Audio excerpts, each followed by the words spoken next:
क्या ये कहें कि गाजियाबाद में 5-5 लाख रुपयों में राशन की दुकानें बेची जा रही हैं? राशन की दुकानों की अवैध डीलिंग के पीछे कौन है?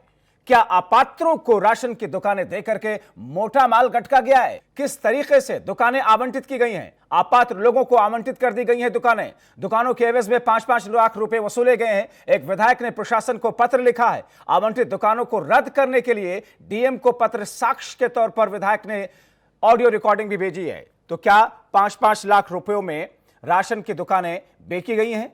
यहां पर दुकानें बिकी हैं। राशन की दुकानों की अवैध डीलिंग के पीछे आखिर कौन है? दुकान देकर के मोटा माल गटका गया है।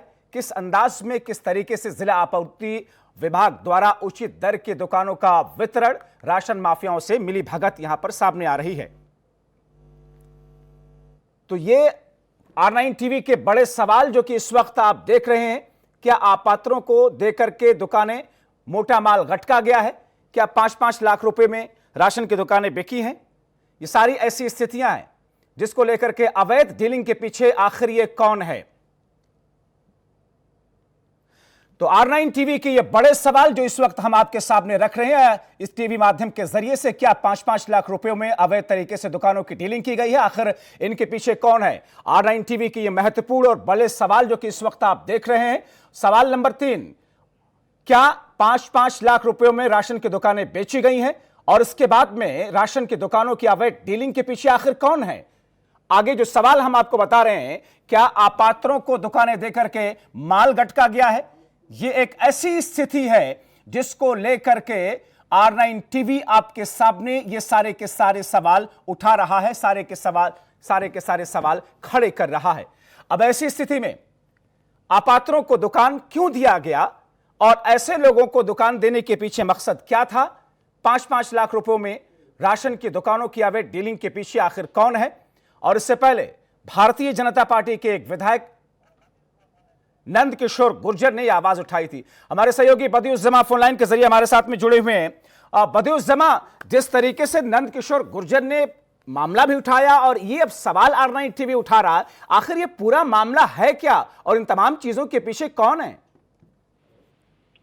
ये सरकारी गल्ले की दुकानें हैं जो कि लोनी एरिया में जिनका वितरण किया गया था और जिला आपूर्ति विभाग द्वारा ये वितरण किया गया था। इस पर ही सवाल उठाया है नंदकिशोर गुर्जर ने, जो कि किसी और दल नहीं बल्कि खुद भारतीय जनता पार्टी जो कि उत्तर प्रदेश सरकार में है, उसके विधायक नंदकिशोर गुर्जर ने ये सवाल उठाया है और बड़ी गंभीरता से उन्होंने ये आरोप लगाया है। साथ में एक पत्र भी उन्होंने लिखा है जिलाधिकारी को और इस पूरे मामले में जांच करते हुए जितनी भी दुकानें वितरित की गई थी इस तरीके से उनको बर्खास्त करने की मांग की गई है। इनका आरोप है कि जो अपात्र लोग हैं उनको दुकानें वितरित की गई हैं, एक एक आदमी को कई दुकानें वितरित कर दी गई हैं और इसमें बाकायदा रिश्वत का लेन देन हुआ है। 5-5 लाख रुपए लेकर के ये दुकानें अपात्र लोगों को दी गई हैं। ये पूरा आरोप लगाते हुए उन्होंने जो पत्र लिखा है और साथ ही ये कहा है कि वो कम से कम लोनी एरिया में ये नहीं होने देंगे। साथ ही उन्होंने ये भी कहा है कि पूरा नेक्सस है। उन्होंने बड़े खुले तौर पर ये आरोप लगाया है कि अधिकारी गाजियाबाद और आसपास के जिलों में पोस्टिंग ही इसलिए कराते हैं ताकि वो इस तरह का खेल खेल सकें और रिश्वत की मोटी रकम से मालामाल हो सके। उन्होंने कहा है कि पूरे प्रदेश में ये नेक्सस इस तरीके के चल रहे हैं और ये आज से नहीं पिछली सरकारों से चल रहे हैं।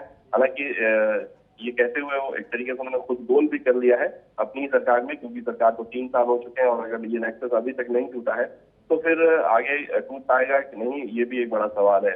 तो कहीं न कहीं जो आरोप लगाए हैं भारतीय जनता पार्टी के विधायक नंदकिशोर गुर्जर ने वो बहुत गंभीर है और सिर्फ जिला प्रशासन नहीं बल्कि पूरे प्रदेश सरकार पर ही एक तरीके से उन्होंने सवाल खड़े कर दिए हैं।